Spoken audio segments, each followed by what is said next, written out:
Hello, मेरा नाम नेहा है। उम्र 24 की हो गई पर दिल अभी भी 16 का है। गांव की हूँ पर शहर की हवा ने थोड़ा रंग चढ़ा दिया। कद 54 का पर जो है वह भरपूर है जहाँ होना चाहिए। वहाँ थोड़ा ज्यादा ही लोग कहते हैं मेरी कमर में लचक है। चलती हूँ तो हवा भी साथ साथ लहराती है। आंखें काली काली, होठ गुलाबी गुलाबी और हंसी ऐसी कि सुनने वाला सोचे अरे ये तो मुझे ही बुला रही है। शादी नहीं हुई अभी पर दिल में एक आग सी जलती है। कभी प्यार की, कभी कुछ और की। आज अपनी जिंदगी की वह बात बताने जा रही हूँ जो ना अच्छे लोगों को बोर करेगी।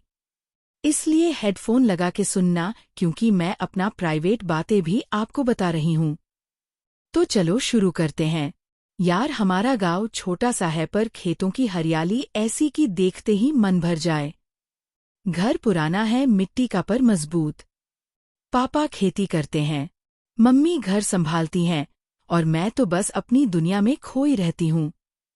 पास ही एक पुराना तालाब है जहाँ शाम को पानी में सूरज डूबता है और उसकी लालिमा मेरे गालों पर चढ़ जाती है। उसी तालाब के किनारे एक दिन मैं बैठी थी पैर पानी में डुबोकर और सोच रही थी कि जिंदगी में कुछ तो होना चाहिए जो दिल को छू जाए।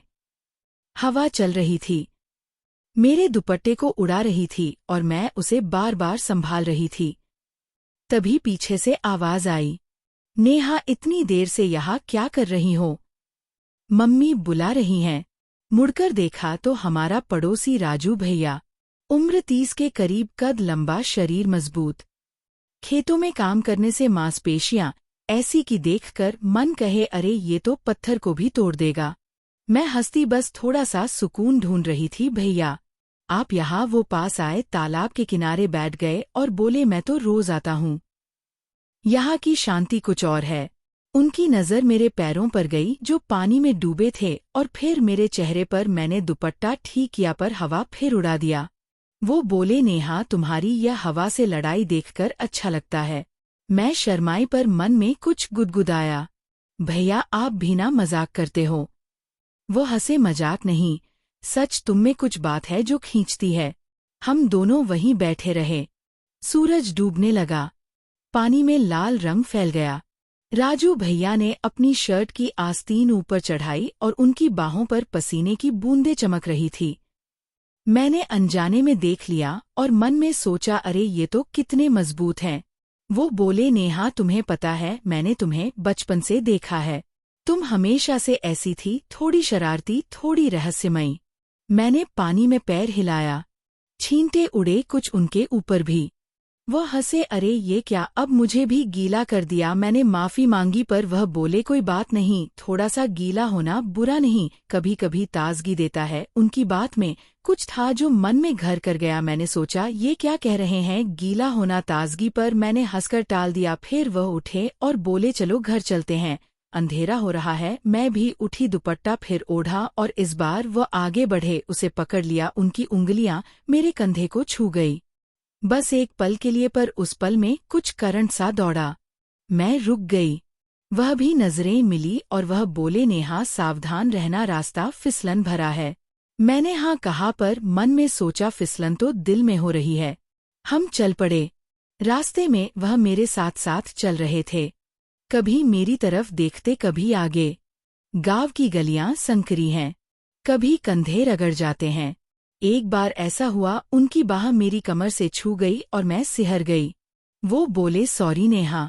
मैंने कहा कोई बात नहीं भैया, पर अंदर से कुछ और ही चल रहा था।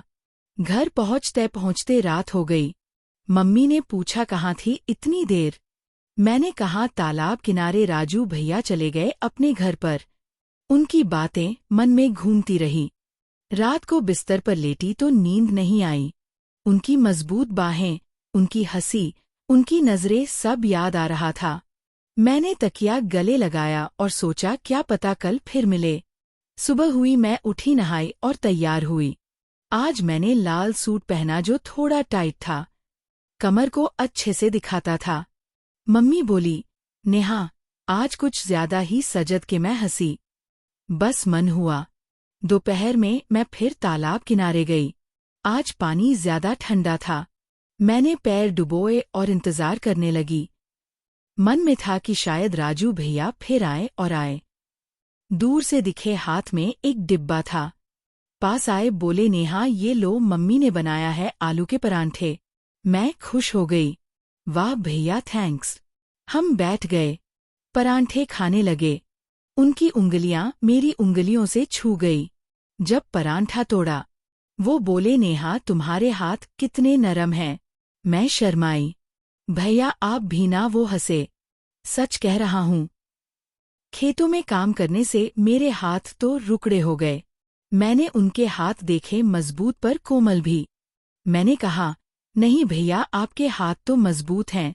वो मेरी तरफ देखे। मजबूत किस लिए? मैंने बात घुमा दी खेतों के लिए। पराठे खत्म हुए, हम बातें करने लगे।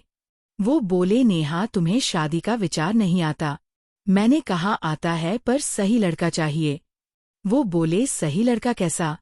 मैंने सोचा, फिर कहा जो समझे, जो साथ दे, जो वह बीच में बोले जो तुम्हें संभाले। मैं हंसती, हाँ वही। उनकी नजरें मेरे होठों पर थी। मैंने देख लिया पर अनदेखा किया। हवा फिर चली, दुपट्टा उड़ा। इस बार मैंने नहीं संभाला। वह बोले नेहा तुम्हारी ये लापरवाही खतरनाक है।